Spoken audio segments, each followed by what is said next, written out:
खम्मा गणी बाई साहब, बिजोलिया की प्रजा महल के द्वार तक आ गई है। क्या? फिर से? हमें तो लगा था कि दशहरे के इस अवसर पर वो कुछ समय के लिए अपना सारा दुख भूल जाएंगे। नहीं भाई साहब, प्रजा का दुख बजाय मिटने के उल्टा आक्रोश बन के भड़क उठा है। आपके सामंत भाई बलवंत भी अपनी ओर से इस उपद्रवी भीड़ को शांत करने का पूरा प्रयास कर रहे हैं, किंतु उन्हें भी आंशिक सफलता ही मिल पा रही है भाई साहब। लगता है मेवाड़ की निष्ठुरता को सहन नहीं कर पा रही है बिजोलिया की प्रजा।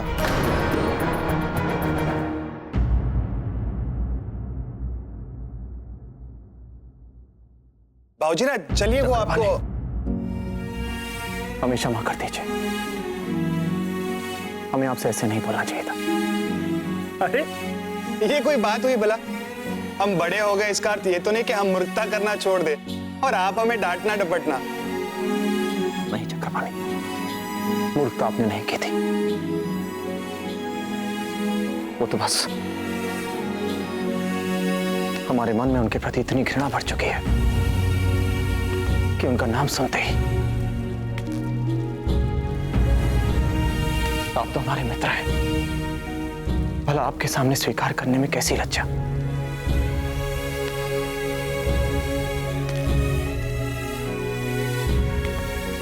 अब ये ऐसे ही रहने वाला है उम्र भर।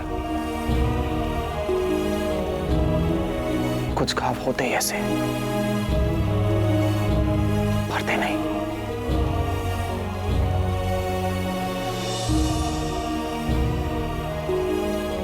हरे के हरे रह जाते।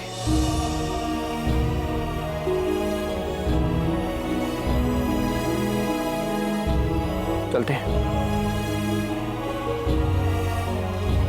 अरे कैसे रहेंगे हरे? आपके हर घाव भर जाएंगे बाबूजी राज। आखिर ज्योतिषाचार्य चक्रपाणी मिश्रा ने मिलाई है आपकी कुंडली अजबदेव बाईसा से, और आज तक हमने ऐसी मेल खाने वाली कुंडली देखी नहीं है कहीं।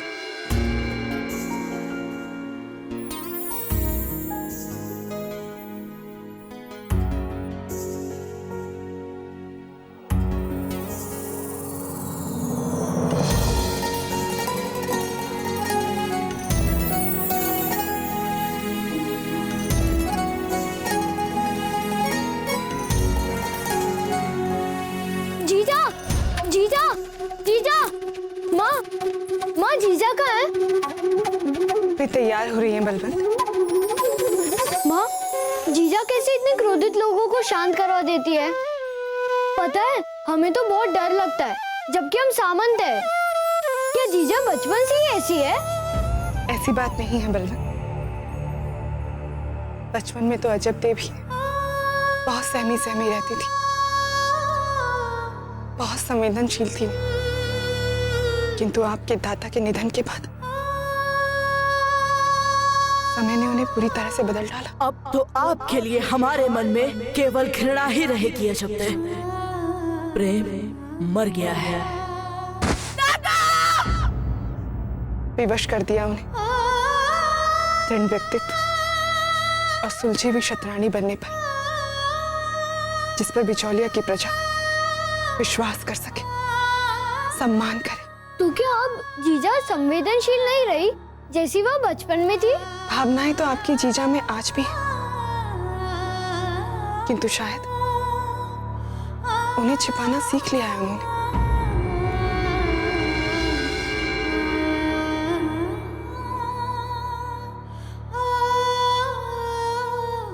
जीजा, जीजा, जीजा। बलवंत, हमें पता चला है कि हमारी बिचौलिया की प्रजाजन आक्रोश, विद्रोह और अराजकता का रूप ले रही है, लेकिन आप चिंता मत कीजिए, हम ये स्थिति संभाल लेंगे। पर जीजा, अचानक हमारी प्रजा ऐसी कैसी हो गई? हम समझाते तो कोई हमारी बात ही नहीं सुनता। सामंत तो हम है ना, पर सब आपकी ही सुनते। बलवंत, हमने आपको पहले भी कई बार समझाने का प्रयास किया है कि प्रजा को अगर पद और अधिकार में रहकर मिलेंगे तो प्रजा से कभी मिल ही नहीं पाएंगे, पर पद और अधिकार उसके उपरांत भी यदि आप उनसे विनम्रता से मिलेंगे, संवेदनशीलता से उन्हें सुनेंगे तो प्रजा भी आपकी हर एक बात सुनेगी। जीजा, आपने जैसा कहा हमने वैसे कई बार किया। हम प्रजा के पास भी गए, एक बच्चे के सिर पे हाथ भी फेरा, और हम कर भी क्या सकते हैं? और हम उनके जैसे वस्त्र तो नहीं पहन सकते ना? नहीं भाई, आपको थोड़ी प्रतीक्षा करनी होगी। आप थोड़े बड़े हो जाए, तब तक आपकी प्रजा के सुख दुख के लिए हम हैं। पर माँ कहाँ पर है?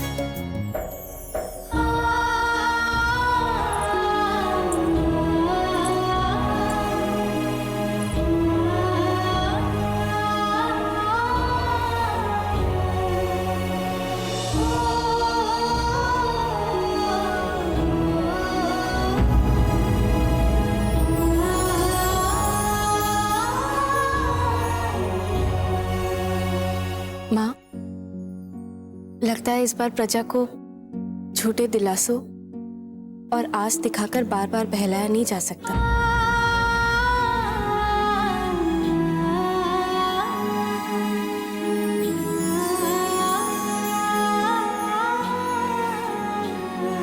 लगता है माँ, आप पूरे मन से प्रजा के साथ हैं। हाँ तो गलत कहाँ है हमारी प्रजा? हमारे प्रति चित्तौड़ की रूखे बर्ताव से ही तो गुस्साई हुई। हमें तो इसमें कुछ गलत नहीं दिखाई देता। रूखेपन की शुरुआत तो हमने की थी ना। राणा जी आए तो थे दाता के अग्नि संस्कार पर। क्यों आए हैं आप यहाँ? सब कुछ मिटाने के बाद अब क्या बचा है यहाँ पर? ये चले गए, यही देखने आए हैं ना? हंसाबाई जी, राव मामलक जी हमारे प्रिय मित्र थे। तो फिर आपके हाथ सने अपने प्रिय मित्र के रक्त से आपने ही तोड़ा था इनका मन, इनका मान, इनका सम्मान, इनका विश्वास। इनकी ब्याहता पुत्री को अपमानित करके ससुराल से वापस भेज दिया आपने। उसी अपमान ने लिए हैं इनके प्राण। चाहे कारण कोई भी बताए राजवे, किंतु हम जानते हैं कि आपने मारा है इन्हें। आपने। हंसाबाई जी, आप अपनी सीमा लांघ रहे हैं। वाह राणा जी, सब कुछ मिटाने के बाद भी अपनी मर्यादा की सीमा में रहे हम। क्यों? क्योंकि आप राजा हैं और हम सामंत। तो फिर ठीक है, निभाएंगे हम सामंत धर्म। जाइए और मेवाड़ के राजा को पूरे आदर और सम्मान के साथ यहाँ से बाहर जाने का मार्ग दिखाइए। और ध्यान रहे किसी प्रकार की कोई कमी नहीं रहनी चाहिए इनके सम्मान में। आरंभ उन्होंने किया था आपको महल से बाहर निकाल के। संबंध उन्होंने तोड़ा था। इतने वर्ष बीत गए, आया उनकी ओर से कोई संदेश? ठुकराया है उन्होंने आपको और सारे बिचौलिया को। रोष, दुख और आक्रोश तो होगा ही ना प्रजा में। हम चाहे अपने प्रजा के दुख और आक्रोश के प्रति कितनी भी सहानुभूति रख लें, पर हम ये कभी नहीं भूल सकते कि मेवाड़ ही हमारी मातृभूमि है, हमारी पहचान है। और हमारी मातृभूमि से हम कभी नाता नहीं तोड़ सकते। ये जानते हुए भी कि उन्होंने आपको मात्र घृणा, अपमान और जीवन भर के लिए दुखी दी है। हाँ माँ, इसके उपरांत भी। ठीक है, किंतु बिचौलिया की प्रजा आपके इन उच्च आदर्शों और सहनशील चरित्र उसका मर बिल्कुल नहीं समझ पाएगी। इसलिए अच्छा यही होगा कि उन्हें जो भाषा समझ में आती है आप उसी में उन्हें दिशा निर्देश दें। अन्यथा मेवाड़ के प्रति उनका आक्रोश उन्हें जिस ओर बहाएगा वे बह जाएंगे।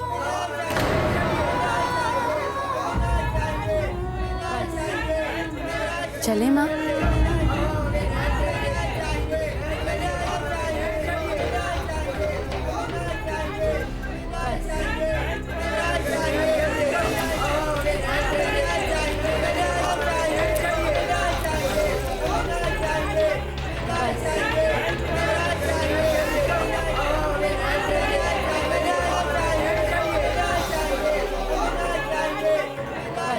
बिजौलिया के प्रजाजनों, हम अजब देव सारे बिजौलिया के हित में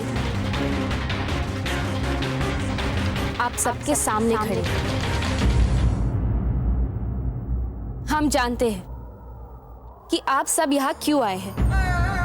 एक बार फिर अफगानों ने हमारी बिजौलिया की सीमा का अतिक्रमण कर हमारे पशुधन को लूटने का प्रयास किया है। आपका अनुमान ठीक निकला। ये दूसरी बार आक्रमण हुआ है हमारे क्षेत्र पर अफगानियों द्वारा। ये आंधी तूफान की तरह आते हैं, सब कुछ नष्ट कर देते हैं और हमारे देखते देखते हमारा पशुधन बांध कर ले जाते हैं अपने साथ।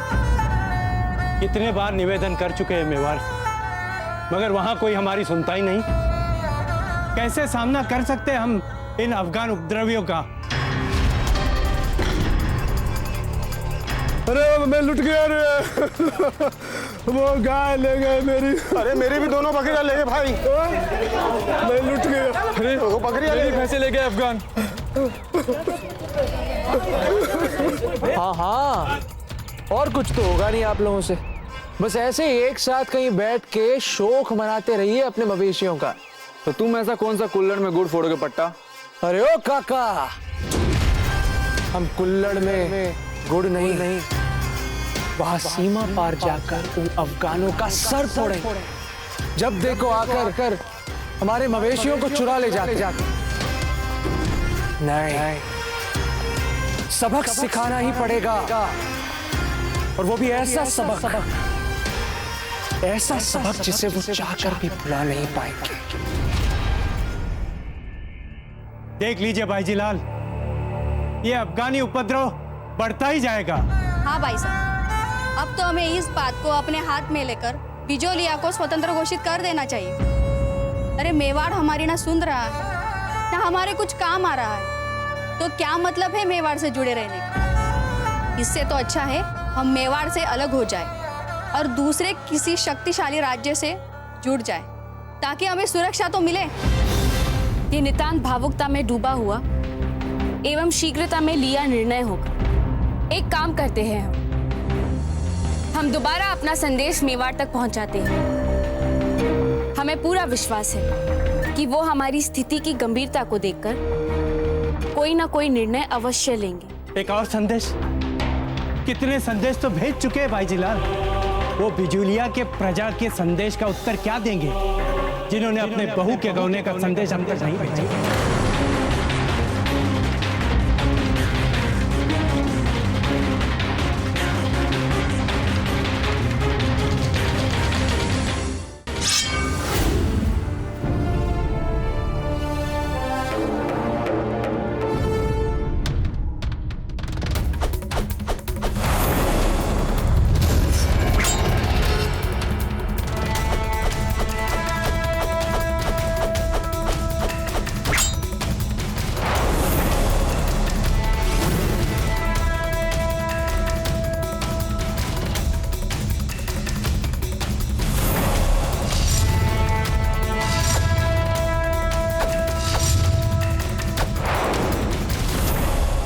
चांद, ये आपके टूटी हुई माला के सारे मोती। चांद,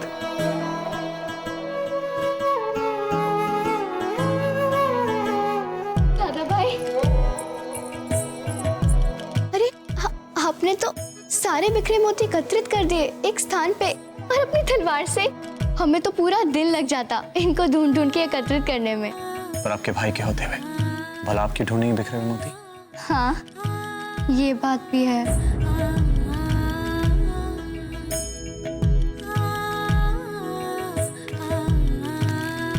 अब क्या हुआ चांद? हमारी ये माला तो टूट गई है ना। रावण दहन तक कैसे जुड़ेगी ये? मतलब रावण दहन में हम अपनी माला पहन ही नहीं पाएंगे, जबकि रानी माँ की कठोर निर्देश है कि हमें अपनी माला पहन के जाना है। अर्थात सोचने की बात यह है कि इन विद्रोही बिखरे हुए मोतियों की माला को एक साथ एक धागे में कैसे पिरोया जाए। हमें क्षमा कीजिए बाईजीलाल, हमारी मंशा आपका अवमान या आपको दुख देने की नहीं थी। हम सब मेवाड़ के व्यवहार से दुखी हैं।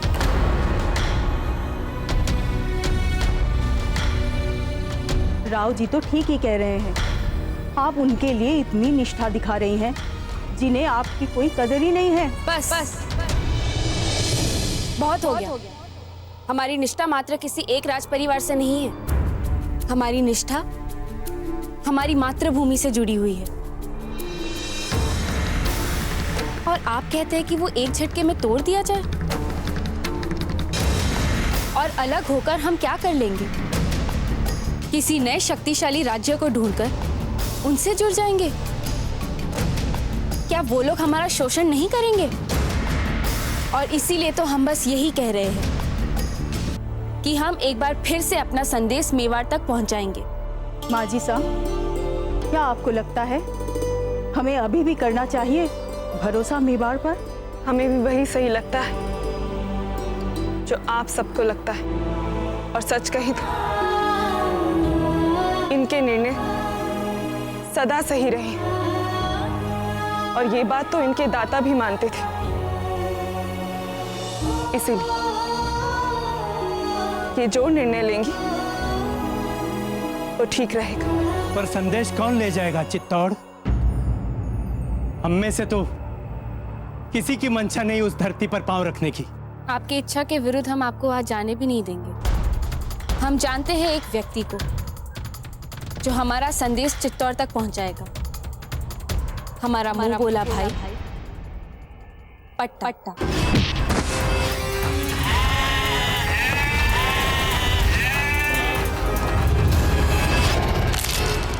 पट्टा? वो पागल हाथी वो संदेशा ले जाएगा? बाईजीलाल, वो बना बनाया काम बिगाड़ देगा आपका। कुछ नहीं होगा, आप सब लोग निश्चिंत रहिए।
तो फत्ता ही चित्तौड़ जाकर हुकुम से सहायता ला सकता है।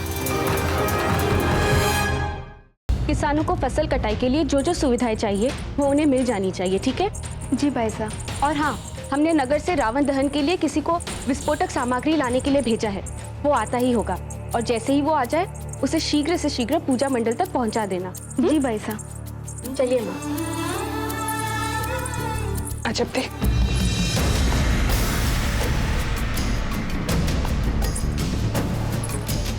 अच्छा, अपने भाई से मिलने से पहले दही खान खा लो।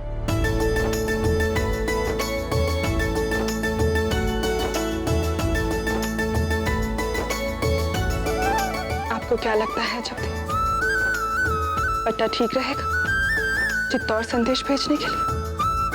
उसे भेजने से तो अच्छा है लोगों की बात मानकर बिचौलिया को स्वतंत्र घोषित कर देना अधिक ठीक नहीं रहेगा?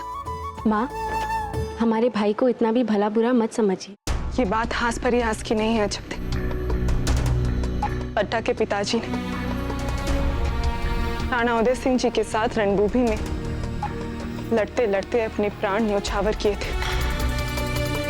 बिचौलिया के साथ नाता क्या टूटा, मेवाड़ ने तो जैसे सब कुछ भुला ही दिया।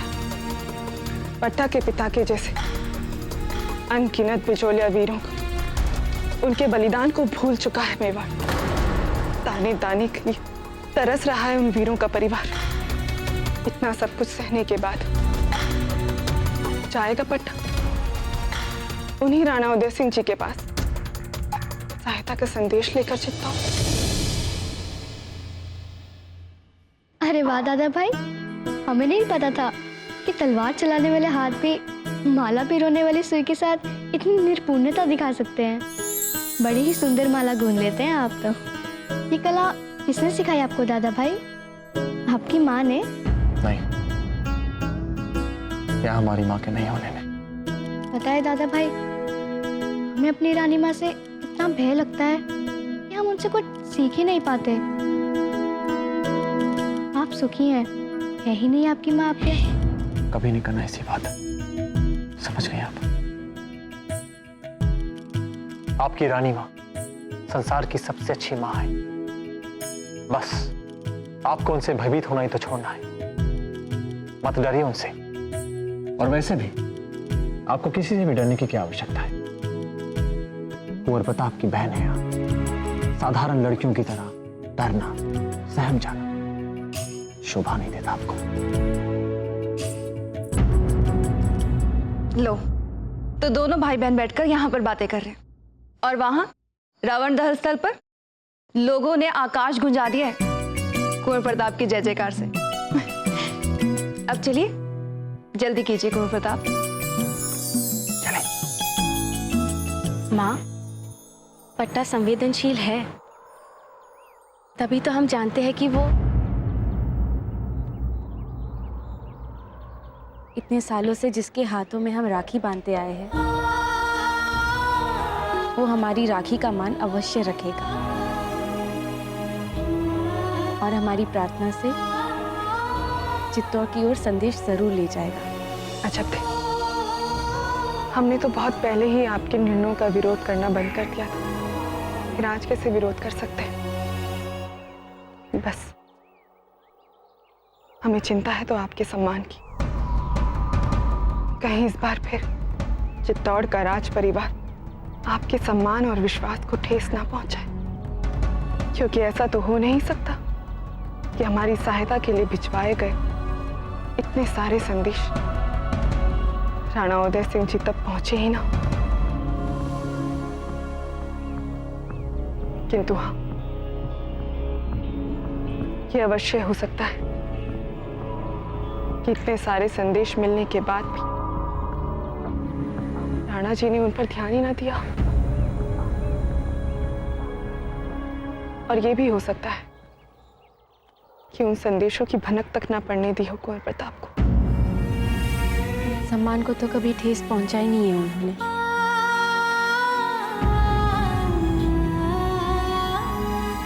पर हाँ, मन अवश्य दुखाया है। अब तो आपके लिए हमारे मन में केवल घृणा ही रहेगी अजब। प्रेम मर गया है। जानते हैं हम, सब कुछ जानते हैं। माँ है ना। देखा, बातों बातों में कितना समय बीत गया। अब हमें चलना चाहिए।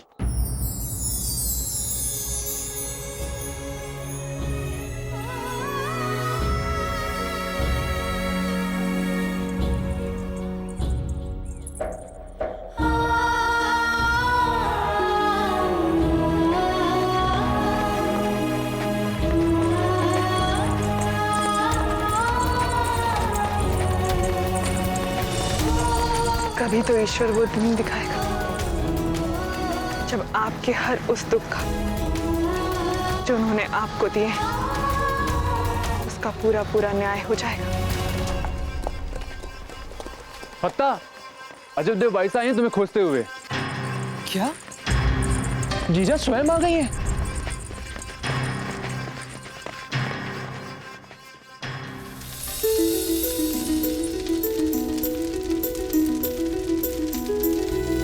मूर्ख कहीं का।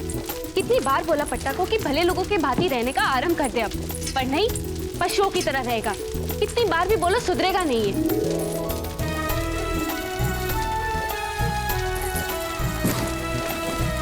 जीजा ऐसे रहते? हाँ, ऐसे रहते? जीजा, बोला, जीजा, नहीं, कितनी नहीं, बार नहीं, बोला कि भले लोगों के साथ रहा जीजा, करो, क्षमा कर लेकिन नहीं, दीजिए। सुनते ही नहीं। नहीं। तुमने ये घर है कि अश्वशाला? बोलो। आज से आप माँ के साथ महल के बाहर वाले कक्ष में रहेंगे। यहाँ पर रहकर आप सुधरने वाले नहीं है। पर जीजा, फिर हम सीमा का ध्यान कैसे रखेंगे आक्रमणकारियों से? अच्छा, सीमा का ध्यान कैसे रखते हैं बताए आपको? अफगान छावनी में जाकर छुपते हैं और फिर वहां पर उन्हें डराकर उन्हें मारकर भगा देते हैं। हम तो वहां केवल मवेशियों को छुड़ाने गए थे जीजा, जिन्हें वो अफगान हमारी सीमा से चुरा कर ले गए थे। तो सीमा पर मवेशियों को बांधकर अफगानों को लालच किसने दिया? ताकि वो उन्हें वहां से ले जाए और आपको उनसे लड़ने का एक और बहाना मिल जाए, है ना? जीजा, ये आपको कैसे पता चल गया? आप जानते हैं ना, हमें सब कुछ पहले से ही पता चल जाता है। अब बताइए, क्या आवश्यकता थी आपको इतना जोखिम उठाने की? आप जानते हैं ना कि एक बार आपको क्रोध आ जाता है तो फिर आप पागल हो जाते हैं अपने क्रोध में, फिर आप किसी की भी नहीं सुनते। इसीलिए कहती हूँ कि अपने आप पर थोड़ा संयम बनाकर रखिए। जीजा, हमने जो भी किया है सोच समझकर ही किया है। अब वो अफगान बिजोलिया के अंदर कभी नहीं आ सकते। इस बार हमने उनको इतना मारा है कि दुम दबाकर भागे हैं सारे। और वैसे भी इतने समय से हमारे हाथ पांव अकड़ रहे थे, तो सोचा कसरत अफगानों के साथ ही कर ली जाए। तो फिर ठीक है, चित्तौड़ जाकर भी तो आपकी कसरत हो ही जाएगी ना।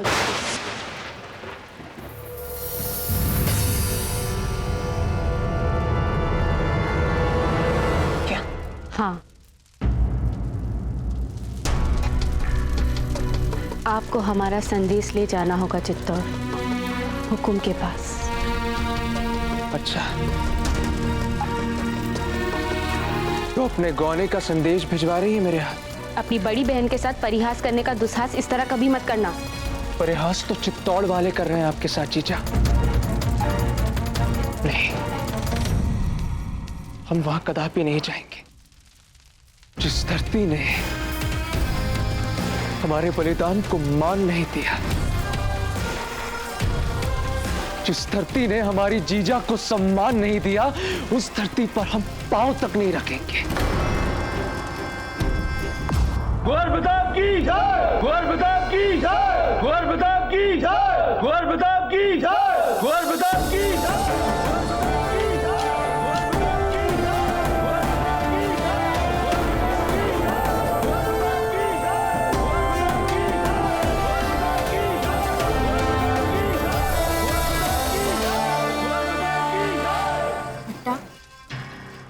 धरती तो हमारे माँ के समान होती है ना। तो फिर हम इसे टुकड़ों में कैसे बांट सकते हैं? ये उसकी धरती है, ये हमारी धरती है। ऐसा हो सकता है क्या? ऐसा सोच सकते हैं भला हम? अगर हम ऐसा करेंगे ना फत्ता, तो ये धरती ना उसकी रहेगी ना हमारी, ये किसी और की हो जाएगी। उसकी जो सीमा पर घात लगाए बैठे हैं। माना कि आज आपने उनके कुछ साधारण सैनिकों को मार भगाया, परंतु कल क्या होगा जब पूरी की पूरी अफगान सेना हमारे सामने आएगी? क्या करेंगे हम? इसीलिए हमें एक साथ मिलकर रहना होगा ना। इसीलिए हम चाहते हैं फत्ता कि आप हमारा संदेश लेकर चित्तौड़ जाए, हुकुम के पास। तो इतने दिनों से कहाँ थे कुंवर प्रताप? हमारे भेजे गए इतने संदेशों का किया क्या उन्होंने? बताइए जीजा। पता नहीं, शायद उन तक हमारे संदेश कभी पहुंचे ही ना हो। यहाँ बैठकर हम कैसे जान सकते हैं? इसीलिए तो हम चाहते हैं फत्ता कि आप व्यक्तिगत रूप में जाकर हुकुम से मिले और उन्हें हमारा संदेश दें। और हमें पूरा विश्वास है कि अपनी मातृभूमि के लिए हुकुम हमेशा तत्पर रहेंगे। ठीक है,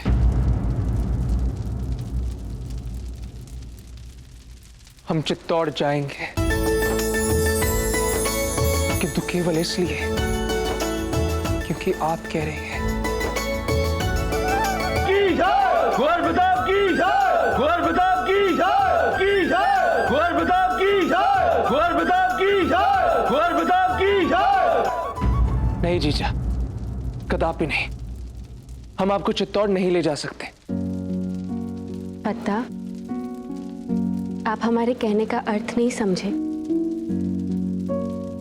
हम आपके मन में रहेंगे, भले ही हम आपके साथ चित्तौड़ ना जा रहे हो, पर वहां पर हमारे संदेश के साथ साथ हमारी भावनाएं, हमारी शुभकामनाएं और हाँ, आपके लिए कुछ दिशा निर्देश भी आपके साथ जाएंगे। दिशा निर्देश? वो सब नहीं चल पाएगा हमारे साथ। और आप तो जानती है ना जीजा कि जब फत्ता अपनी तलवार लेकर किसी भी अभियान के लिए निकल पड़ता है तो वो किसी की नहीं सुनता। जो भी उसके सामने आता है वो उससे मुंह से नहीं पर तलवार से बात करता है।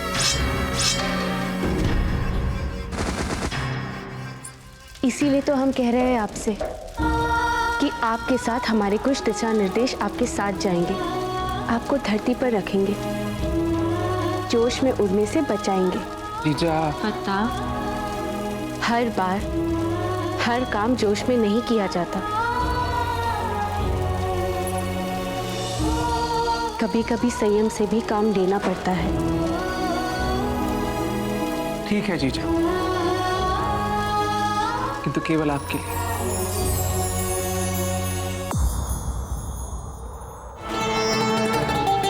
खम्मा गणी रानी साहब।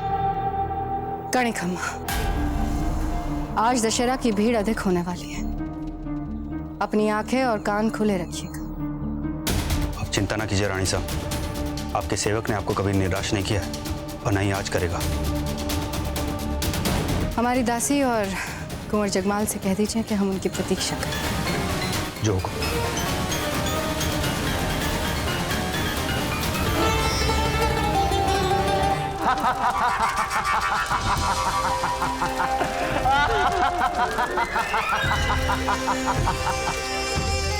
कुंवर प्रताप रावण दहन करेंगे, ये समाचार देते समय आप इतना प्रसन्न हो रहे थे, तो अब हमारे हाथों अपने दहन वाली बात पे भी आपको उतना ही प्रसन्न होना पड़ेगा।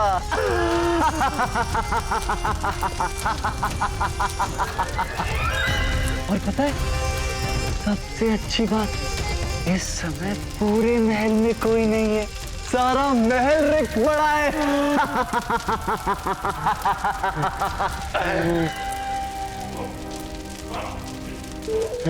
हमें ऐसा प्रतीत हो रहा है कि हमारे मनोरंजन के लिए, केवल हमारे मनोरंजन के लिए आप अपने प्राण उत्सर्ग करने वाले हैं।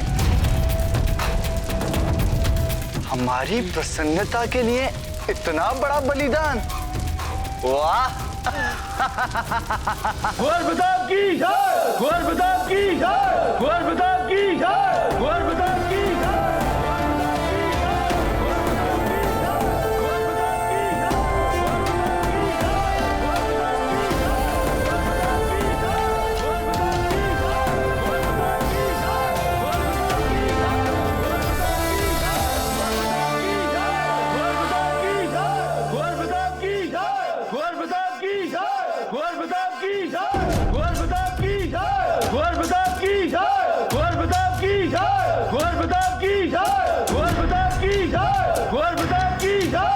हमें वचन दीजिए फत्ता कि इस अभियान में कभी भी आप नकारात्मक सोच कभी अपने मन में नहीं आने देंगे।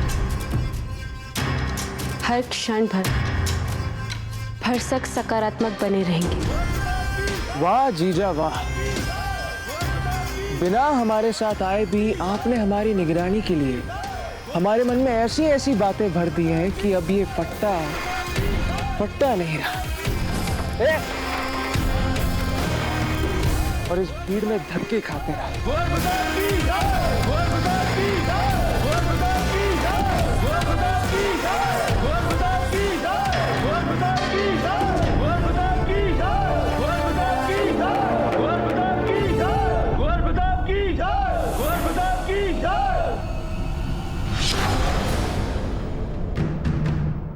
क्या हुआ? आप डर रही हैं? रावण से डर रही? आपने तो शिकायत कर दी है कि रानी मां आपको डरपोक समझती है। अब ये डर के भागेंगी तो वे और दृढ़ता से आपको डरपोक कहेंगे। अगर कुंवर जगमाल होते क्या वे भागते? नहीं ना? चलिए।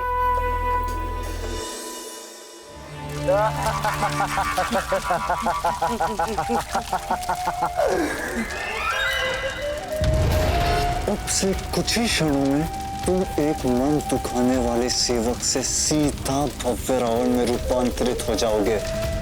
थू थू कर चलने वाला भव्य रावण।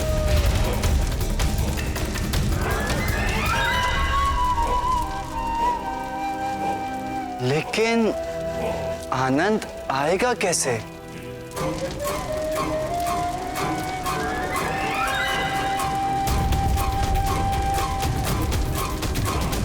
बचाओ! बचाओ! क्षमा कर दो बाबूजी। कुंवर जगमाल, कुंवर जगमाल, कुंवर जगमाल, कहाँ हैं आप कुंवर जगमाल? क्षमा कर दीजिए हमें, घर में बीवी बच्चे हैं, जाने दीजिए हमें। अब हम कभी महल में नहीं आएंगे बाबूजी, हम कभी महल में नहीं आएंगे। क्षमा कर दीजिए हमें बाबूजी। बचाओ! बचाओ! बचाओ! बचाओ! बाबूजी, घर में बीवी बच्चे हैं, बाबूजी हमें क्षमा कर दीजिए बाबूजी। बचाओ! बचाओ!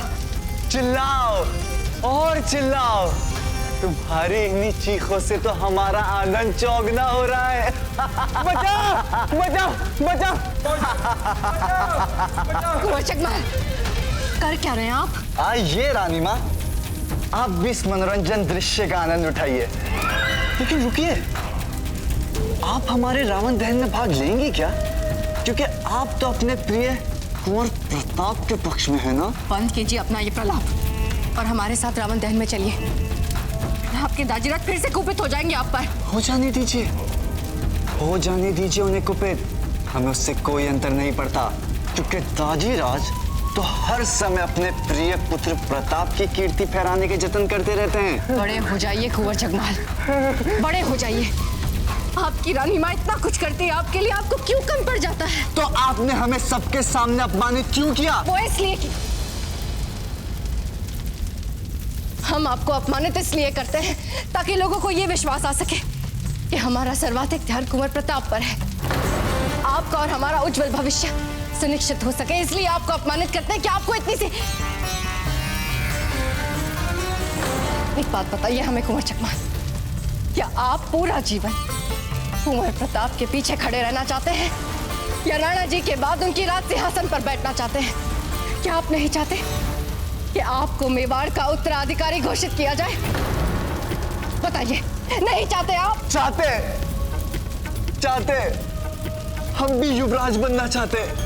हम भी चाहते हैं कि दादा भाई की तरह सब हमारा सम्मान करें, हमें पूजे, हमसे प्यार करें।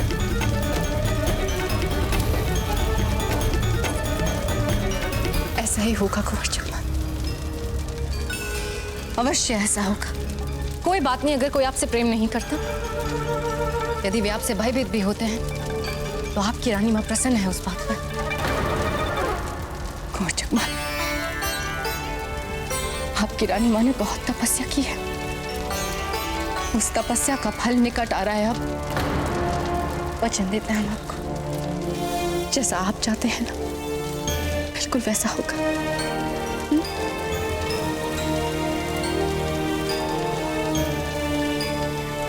धन्यवाद रानी मां।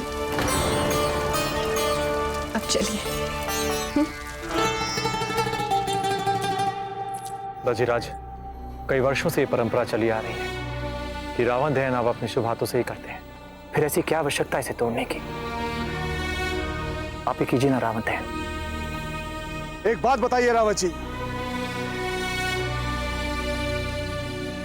यदि किसी पिता का पुत्र योग्य हो तो इसका अर्थ यह होता है कि उस पिता को अपने पुत्र की हर बात माननी आवश्यक है। जी नहीं राणा जी, संतान चाहे जितनी भी आज्ञाकारी और गुणी क्यों ना हो, पिता आखिर पिता ही होता है।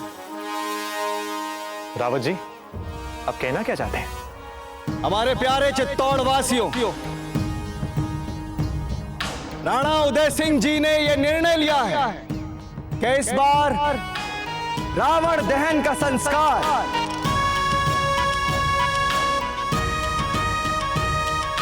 राणा उदय सिंह जी नहीं करेंगे, अपितु आप सबके प्यारे, आपके अपने बाऊजीराज प्रताप करेंगे। दजीराज, बाऊजीराज प्रताप की, बाऊजीराज प्रताप की, बाऊजीराज प्रताप की, बाऊजीराज प्रताप की, बाऊजीराज प्रताप की, बाऊजीराज प्रताप की, बाऊजीराज प्रताप की। दजीराज, आपका आदेश सर आंखों पे, पर जब तक रानी मां नहीं आ जाती, हम रावण दहन कैसे करेंगे?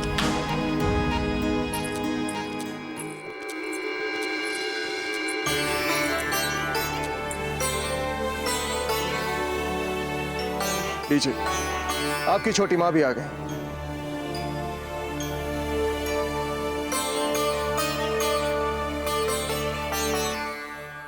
अब तो आप कोई बहाना नहीं बना सकते ना कुंवर प्रताप। जी, सीता जी,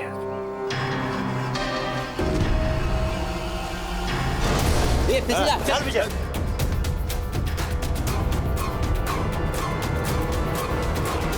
देखिए, हमारा मेवाड़नाथ और बावजीराज प्रताप से मिलना अत्यंत आवश्यक है। कृपया हमें जाने दीजिए।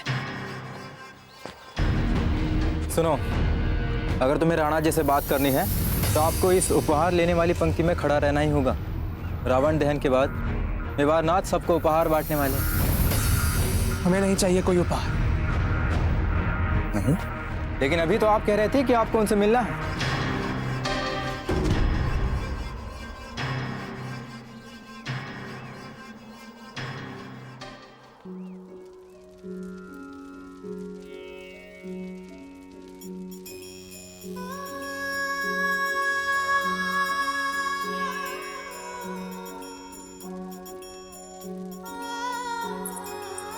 लीजिए, आपके विशेष अवसर के लिए विशेष प्रसाद।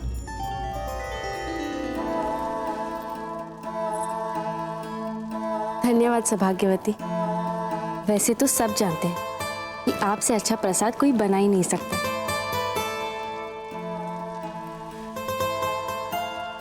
पर विशेष बात, ऐसा क्यों कहा आपने? क्योंकि आपने ही तो कहा था कि विशेष अवसर है। नहीं नहीं, कोई विशेष अवसर नहीं है। वो आज हमारा मन किया, इसीलिए हमने कान्हा जी को उनके रुचि का प्रसाद चढ़ा दिया। तो आपसे कह दिया बनाने के लिए। अजब दे, इतने वर्षों से तो आपको ये बात कभी ध्यान में नहीं आई थी। बेचारे कान्हा जी तब से बेसन के लड्डू खा के ही अपना काम चला रहे थे। कितने त्योहार आए और गए, कितने अवसर आए और गए, पर कान्हा जी का तो वही प्रसाद रहता था। पर आज अगर उनके किसी भक्त ने उनकी रुचि पर ध्यान दिया है तो कोई तो बात विशेष होगी ही ना। हाँ, विशेष बात तो है। बिचौलिया के भविष्य के लिए हमने संदेश भेजा है चित्तौड़ हुकुम के पास, और इस बार हम आशा करते हैं कि वो हमारे संदेश पर ध्यान देंगे और हमें अफगान सेना से निपटने के लिए हमें अवश्य सहायता भेजेंगे। अन्यथा अभी जो छोटी मोटी अतिक्रमण की घटनाएं घट रही है, वो आगे चल के बहुत बड़ा संकट हो जाएगा और हमारे लिए संभालना बहुत कठिन हो जाएगा। तो बिचौलिया की सुरक्षा के प्रयासों का सोचे तो हाँ, आज का दिन विशेष है। बस यही बात है, कोई और बात नहीं है। पत्ता के चित्तौड़ जाने से जुड़ी कोई और आस नहीं है आपको? अजब दे, आप मान क्यों नहीं लेती कि आपके मन में भी कहीं ना कहीं ये आस है कि इस अभियान की सफलता के साथ साथ कुंवर प्रताप भी आ सकते हैं यहाँ?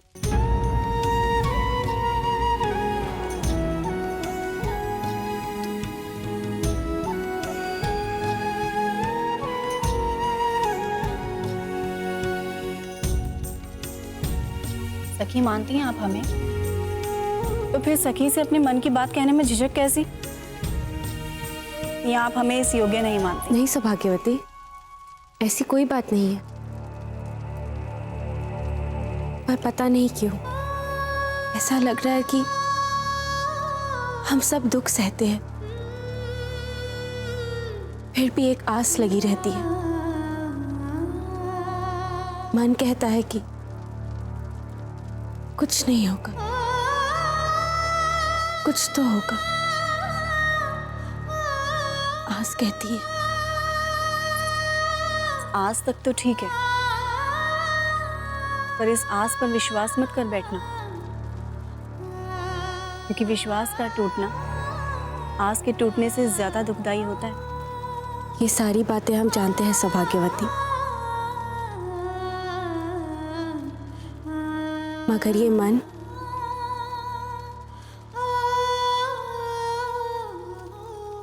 इसका क्या करे?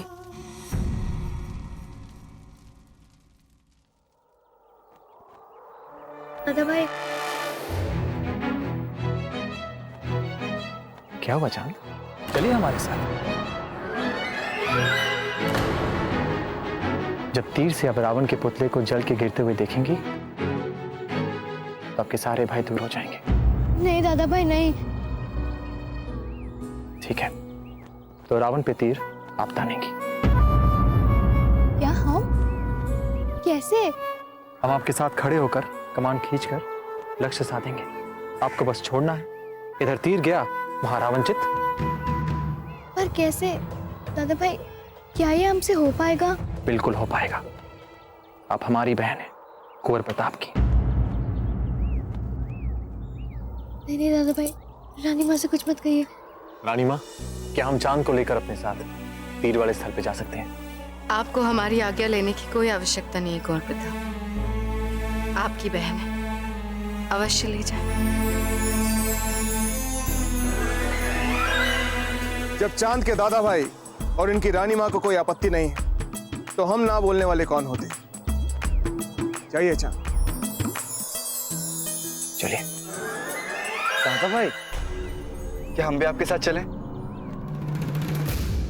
चांद, कुंवर जगमाल आपको बिल्कुल तंग नहीं करेंगे। क्यों? अरे हम क्यों नहीं तंग करेंगे? ये तो हमारी छोटी बहन है ना। कुंवर प्रताप की जय! कुंवर प्रताप की जय! कुंवर प्रताप की जय! कुंवर प्रताप की जय! कुंवर प्रताप की जय! कुंवर प्रताप की जय! कुंवर प्रताप की जय! कुंवर प्रताप की जय! कुंवर प्रताप की जय! कुंवर प्रताप की जय! कुंवर प्रताप की जय! कुंवर प्रताप की जय! कुंवर प्रताप की जय! कुंवर प्रताप की जय! क्या जीजा, आप भी ना? यदि हम यहीं खड़े खड़े पंक्ति के अंतिम छोर तक पहुंचने की प्रतीक्षा करते रहे तो लगता है हमारी सारी आयु यही बीत जाएगी। हर बार हर काम जोश में नहीं किया जाता। कभी कभी संयम से भी काम लेना पड़ता है। और ऊपर से आपके ये दिशा निर्देश रह रह के हमारे मन में लट बजाए जा रहे हैं। थोड़े समय के लिए सही, किंतु इन्हें बंद कर दीजिए जीजा, ताकि मैं ये काम अपने ढंग से कर सकूं। जीजा, हो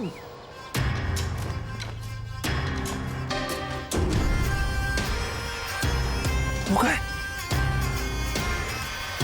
जीजा के दिशा निर्देश बंद हो गए। क्या हो गया भाई? किससे बात कर रहे हो?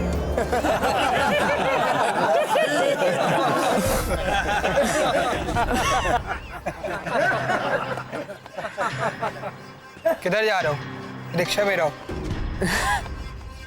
अरे पंक्ति में रह के क्या होगा, जाने दीजिए हमें। बस बहुत हुआ, जाओ और जाके कह दो कुंवर प्रताप से कि इस भीड़ में कोई ऐसा भी है जो उनकी प्रशंसा नहीं करता। दादा भाई, आप ये कमान तो और धनुष तो नहीं छोड़ेंगे ना? बिल्कुल नहीं छोड़ेंगे। हम यहाँ खड़े हैं आपके पास। चांद, हमारी बात बहुत ध्यान से सुनिए। तीर हमें ऐसे मारना है जैसे रावण वहीं गिरे जहां हम चाहते हैं, ना दाएं ना बाएं। रावण की नाभि में तीर मारना है।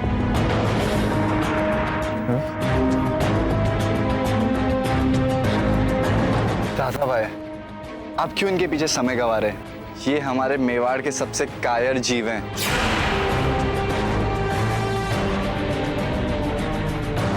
नहीं कुंवर जगमाल, कायर वे नहीं होते जो डर को स्वीकार कर उसका सामना करने का प्रयास करते हैं। कायर वे होते हैं जो झूठे साहस के मुखौटे के पीछे छिपकर कायरों वाले कर्म करते हैं। वैसे अब तक थे कहाँ? बड़ी देर कर दी आने में। कहीं नहीं दादा भाई, बस यूं ही।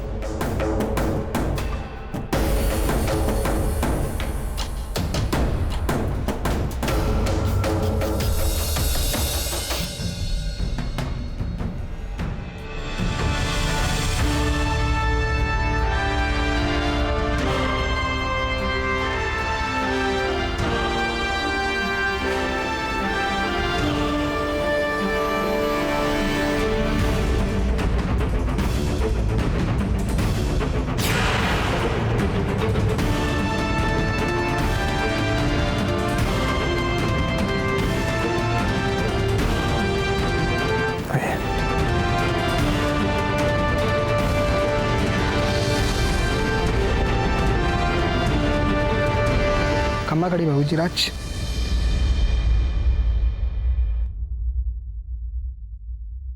कुछ बताना है आपको?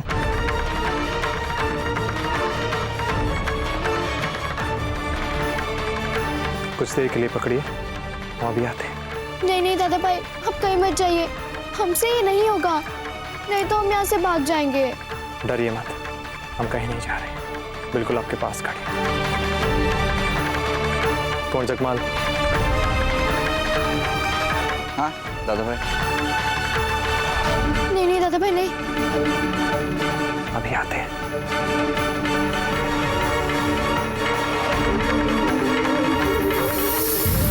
कहिए। बाबूजी राज, भीड़ में एक युवक आपके लिए अनर्गल बोल रहे हैं। कह रहे हैं कि वो आपका प्रशंसक नहीं है। कह रहे हैं हम आपको जाके, आप बोले तो हम उसे बंदी बना ले इस अपराध में। नहीं नहीं, ऐसा बिल्कुल मत कीजिएगा। हम तो स्वयं उब गए हैं अपनी जय जयकार सुनते सुनते। अच्छा हुआ कोई तो हटके मिला प्रजा में। जी हुकुम।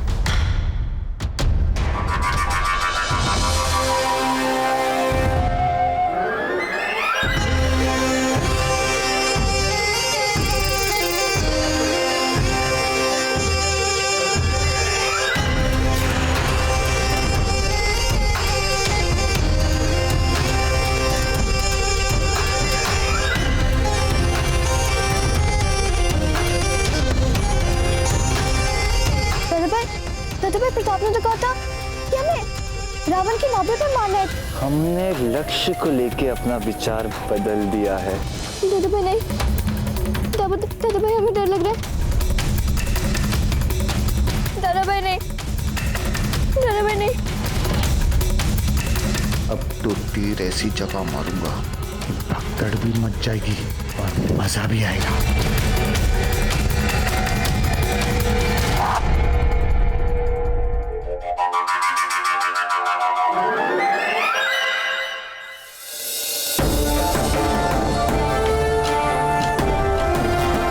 वाह चांद, आपने तीर चला ही दिया।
कोई आके बचाइए इन्हें।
देवी माँ का आशीर्वाद है कि आप दोनों बच गए।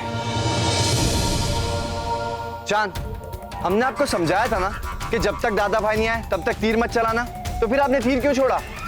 हमने हाँ चांद, आपने। क्या आवश्यकता थी आपको ये मूर्खता करने की? क्यों तीर छोड़ा आपने? बताइए। इसी रावण से डरती है ना आप, झोंक दे इसमें आपको। बस रानी माँ, बस।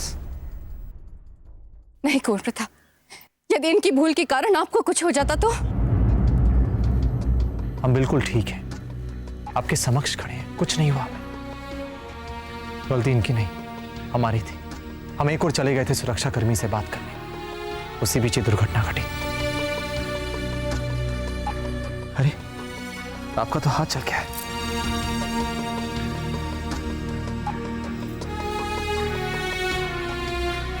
आइए वैद्य जी के पास ले जाते हैं।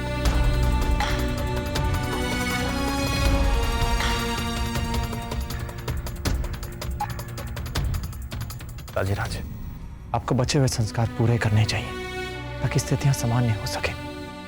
लोग साल भर प्रतीक्षा करते हैं रावण दहन देखने के लिए। दुखी स्मृतियों के साथ उन्हें वापस नहीं जाना चाहिए।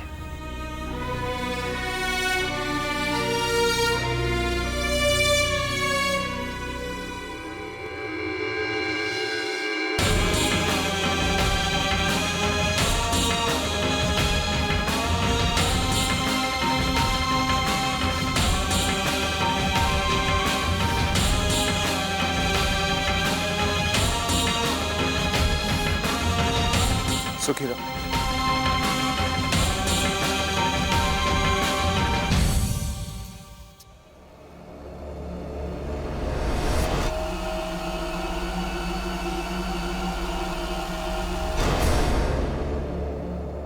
क्षमा कीजिए राणा जी, किंतु हम यहाँ ये उपहार लेने नहीं आए। तो फिर क्या करने आए हैं आप यहाँ? हम यहाँ कुंवर प्रताप से मिलने आए हैं। कुंवर प्रताप सिंह यूं ही नहीं मिलते सबसे। चलो आगे बढ़ो और औरों को आने दो। तुमने कहा आगे बढ़ो। हट जाओ। क्यों ले हम ये उपहार, जबकि हमें हमारे साधारण से अधिकार तक प्राप्त नहीं हो सकते? तुम्हारा इतना तो साहस, तुम हमारे सामने ऊंचे स्वर में बात कर रहे हो? कौन हो तुम? नाम है फत्ता। काम, लड़ना और राज्य बिचौलिया।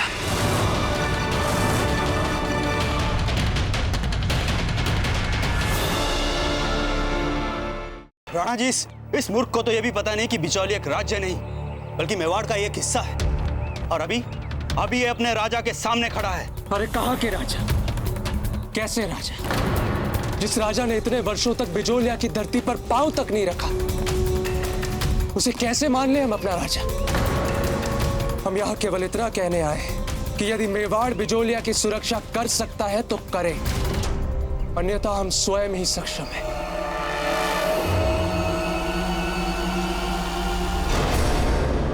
राजद्रोह की भाषा बोल रहे हैं ये। बंदी बना लिया जाए इन्हें। धमन सिंह, आप देख क्या रहे हैं? बांधिए इन्हें। रुकिए धमन सिंह, पहले हम सुन तो लें कि ये कहना क्या चाहता है। आखिर ऐसा कौन सा संकट आ गया है बिजोलिया पर? राणा जी, आप मेवाड़ नरेश हैं। एक राजद्रोह की भाषा बोलने वाले की कोई बात नहीं सुननी चाहिए। तुरंत इस आदमी को बंदी बना लिया जाए। रावत जी, कोई गलत बात कह रहे हैं हम। और धमन सिंह जी, आप कुछ बोलते क्यों नहीं है? क्षमा कीजिए रावत जी, लेकिन इसके इस सार्वजनिक राजद्रोही अपराध के लिए हमें इसे तुरंत बंदी बनाकर कारागार में डाल देना चाहिए।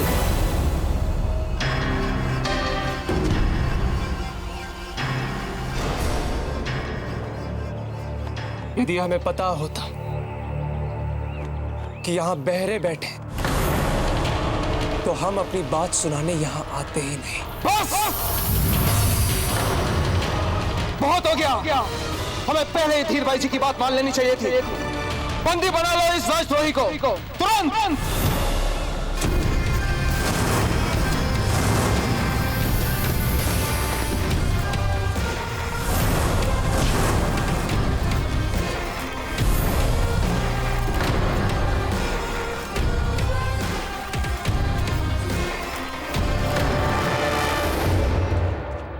पकड़ो उसे।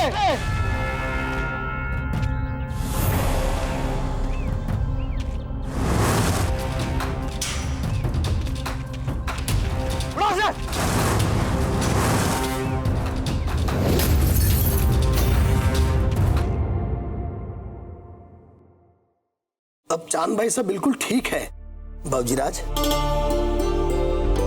ठीक तो होना ही था इन्हें। क्यों? अपने घाव देख रही हैं आप? इन्हें ये समझिए कि ये अपने भाई को जीतने वाले किसी बड़े युद्ध से मिले घाव है, और वो युद्ध आप जीत चुकी हैं। वैसे आपने इतना साहस पाया कैसे? दादा भाई, आपको ऐसी स्थिति में देखकर हमसे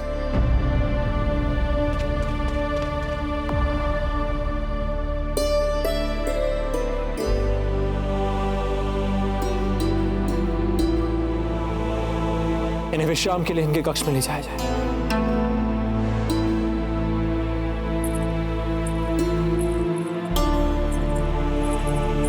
बाबूजी राज, अब आपके घाव भी हमें औषधि युक्त द्रव्य से धोने दीजिए।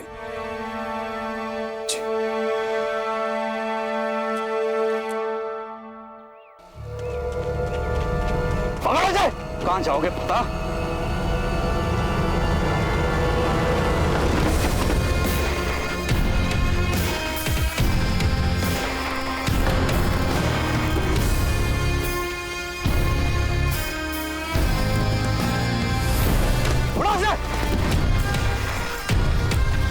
यदि आप किसी संकट में घिर जाए तो इस कबूतर से हमें अपना संदेश पहुंचाना,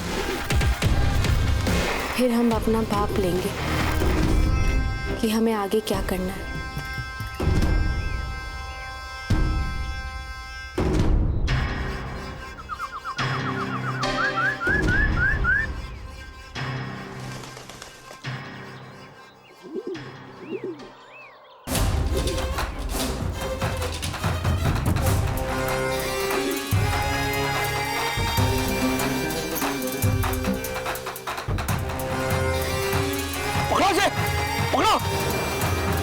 पकड़ो इसे! पकड़ो पकड़ो पकड़ो इस राजद्रोही को, ये भागने ना पाए। पकड़ो इसे! पकड़ो इसे! पकड़ो इस राजद्रोही को, कहीं भागने ना पाए।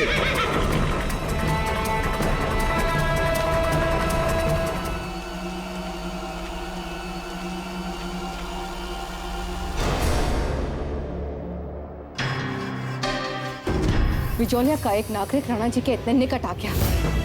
ध्यान कहाँ था आपका धमन सिंह जी? क्या काम सौंपा था हमने आपको? क्या इतनी सारी स्वर्ण मुद्राएं हम आपको इसलिए देते हैं धमन सिंह जी? क्षमा कीजिए रानी साहब, इस शहर में इतनी अधिक भीड़ हो गई थी कि सब पर नजर रखना कठिन हो गया।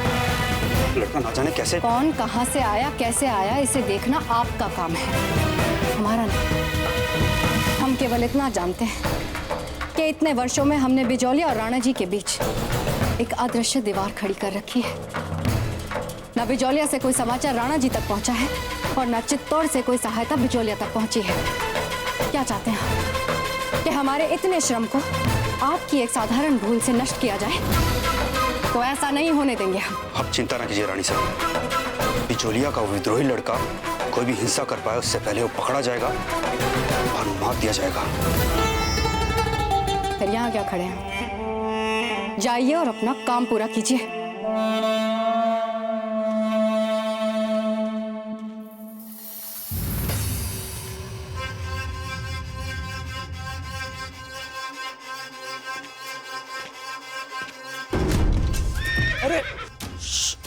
अरे सुनो, शांत हो जाओ। यदि तुम शांत नहीं हुए तो हम तुम्हें लेकर चित्तौड़ से भागेंगे कैसे? और यदि हम चित्तौड़ से नहीं भाग पाए तो जीजा बिजोलिया से यहाँ आ जाएंगी हमारी सहायता करने। इसलिए कह रहा हूं मित्र, इस संकट की स्थिति में हमारी सहायता करो। कृपया शांत हो जाओ। चलो हमारे साथ, चलो चलो। हम तुम्हें पाताल लोग नहीं लेकर जा रहे, बिजोलिया लेकर जा रहे हैं। चलो ना मित्र।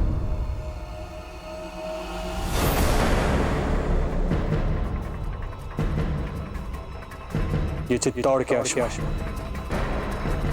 किसी की भी मीठी मीठी बातों में नहीं है।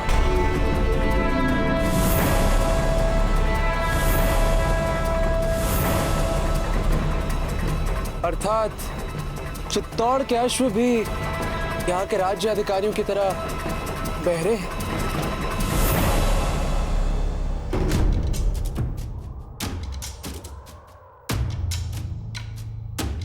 राजद्रोही पकड़ा गया है। पकड़े जाने के बाद भी इतना आत्मविश्वास, इतना घमंड। यदि हम जैसे निर्भीक नागरिकों को यहाँ राजद्रोही कहने का चलन चल पड़ा है तो हाँ, है हम राजद्रोही। तुम्हारी अनर्गल बातों के लिए हमारे पास समय नहीं है। साफ साफ बताओ, तुमने क्या राजद्रोह किया है? तुम जैसे एक साधारण से अश्व रक्षक के प्रश्नों का उत्तर क्यों दे भला?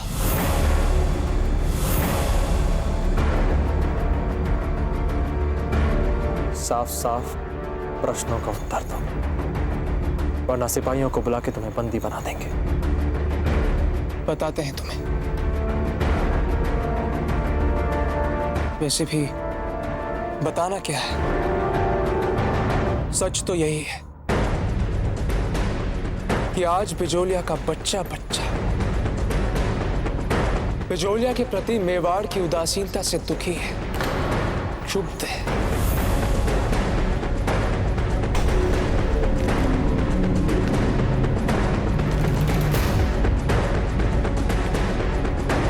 मेवाड़ की उदासीनता?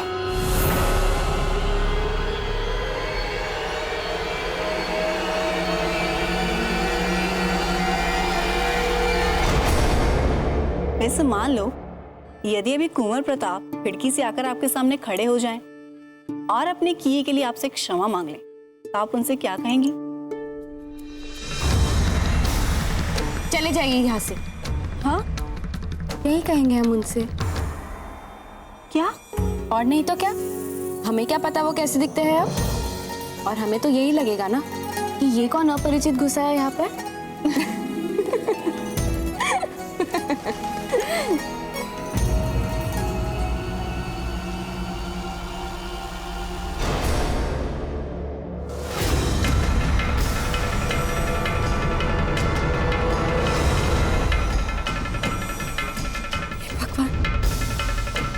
का संदेश वो संकट में है। इसका मतलब हुकुम ने सहायता देने से इनकार कर दिया। दीपू, हमें तुरंत चित्तौड़ जाना है। जाकर सारी अवश्य तैयारियां कीजिए। जी भाई साहब।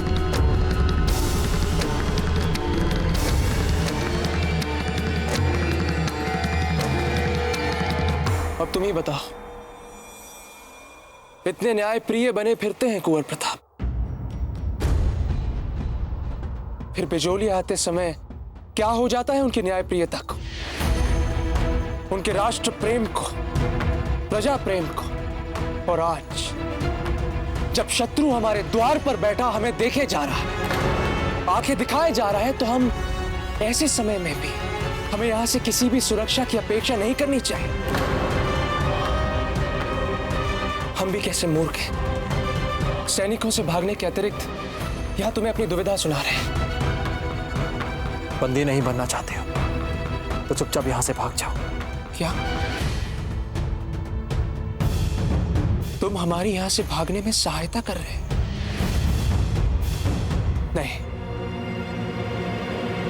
यदि हमारे कारण तुम्हें कुछ हो गया तो जीजा हमें छोड़ेंगी नहीं।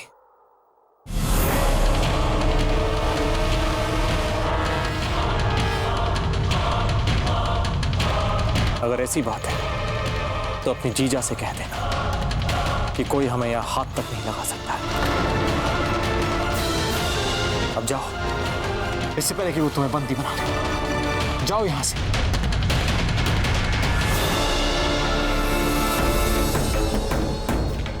अपने सिपाहियों से कहिए उसे जाने दे। किंतु बाबूजी राज वो राजद्रोही है और हम इस राज्य के युवराज हैं। हुक्म।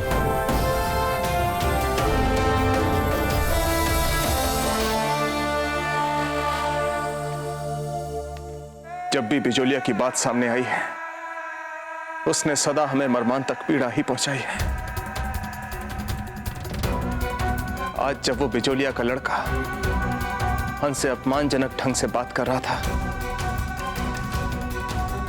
तो हमें वो दिन याद आ गया जब हम अपने प्रिय मित्र के अंतिम दर्शन करने गए थे। जाइए और मेवाड़ के राजा को पूरे आदर और सम्मान के साथ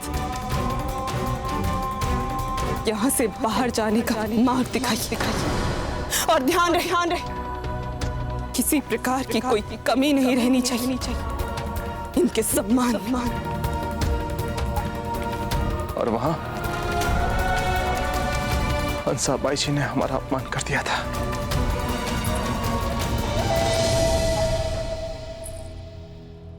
भूल जाइए पुरानी बातों को राणा जी। हमें तो आपको ये कहते हुए दुख हो रहा है कि आज सारी भूल कुंवर प्रताप की थी। अब आप ही बताइए, पट्टा को भगाने की क्या आवश्यकता थी? राजद्रोही के साथ तो कठोरता दिखानी पड़ेगी ना। पत्ता बिजोलिया से आता है तो उसके अपराध क्षम्य हो गए, ऐसा तो नहीं हो सकता। आप जानते हैं ना कि राजद्रोही होता है। खमागणी दाजीराज।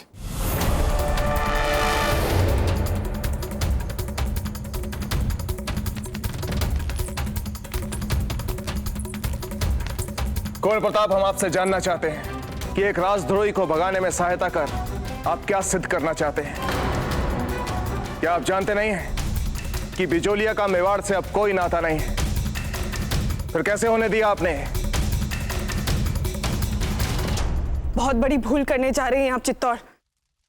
एक बार फिर अपमानित होना चाहती हैं क्या? अरे पत्ता कोई तो छुड़वाना है। ये कार्य तो हम राजनीतिक स्तर पर भी सुलझा सकते हैं ना। इसके लिए आपको वहां जाने की कोई आवश्यकता नहीं है। माँ, बात केवल फत्ता की नहीं, बात हमारे स्वाभिमान की है। बिजोलिया की सहायता के लिए जिसे हमने वहां पर संदेश लेकर भेजा था, उस पर आक्रमण करके उन्होंने हमारे स्वाभिमान पर आक्रमण किया है। बिजोलिया के स्वाभिमान पर आक्रमण किया है। जिस चित्तौड़ ने आपसे आपका सब कुछ छीन लिया, जिस चित्तौड़ के कारण आपकी मां विधवा हो गई, उसी चित्तौड़ के राजा के सामने हाथ फैलाएंगी आप? क्या कहेंगी? यही ना कि चित्तौड़ की बहू बिजोलिया के वीर पुत्र के लिए आपसे दया की भीख मांग रही है। देख लीजिएगा, पत्ता तो स्वयं इस याचना का विरोध करेगा। अब देख लीजिएगा। चुप क्यों है कुंवर प्रताप? उत्तर दीजिए, हमें स्पष्टीकरण चाहिए आपका। दाजीराज, हमने सुना कि आपने उस लड़के को राजद्रोही घोषित कर दिया क्योंकि उसने बिजोलिया को एक राज्य कह दिया था। बिल्कुल। उस लड़के की हिम्मत कैसे हुई? क्या उसे यह नहीं पता था कि बिजोलिया मेवाड़ का एक अभिन्न अंग है? आपने अभी जो बातें कही उससे तो कुछ और ही आभास हो रहा है हमें। कहना क्या चाहते हैं आप? मतलब हम भी तो यही कह रहे हैं इतनी देर से कि बिजोलिया से हमारा कोई नाता नहीं। बिजोलिया का सदस्य, बिजोलिया की समस्या, बिजोलिया का राजद्रोही, जबकि वो लड़का, वो तो बिजोलिया का राजद्रोही है ही नहीं और ना ही वहां की जनता। जब बिजोलिया मेवाड़ का अभिन्न अंग है तो फिर वो हमारी प्रजा है, मेवाड़ की प्रजा है। अगर प्रजा किसी कारणवश हमसे रूठ जाए, अगर वो अपने राजा से किसी कारणवश कोई शिकायत करे तो उनसे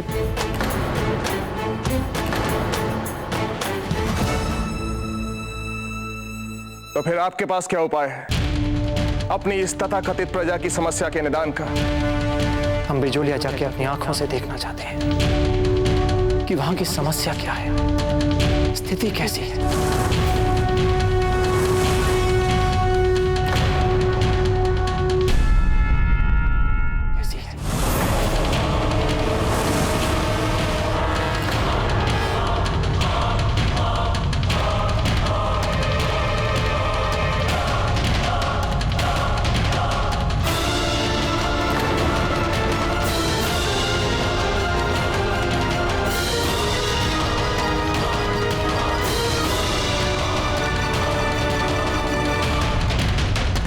कुंवर प्रताप, हमें कुछ समय चाहिए इस विषय पर सोचने के लिए। जीता जी राज। चलते हैं रानी माँ।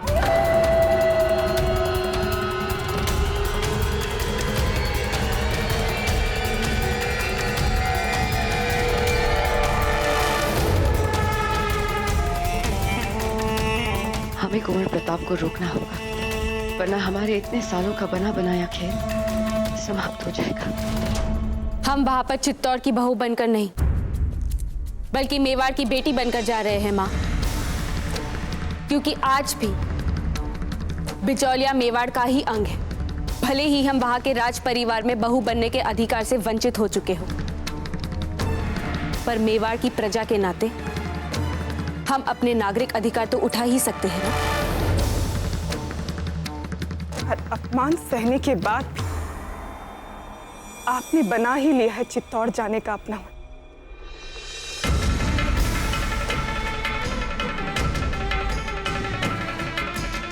हम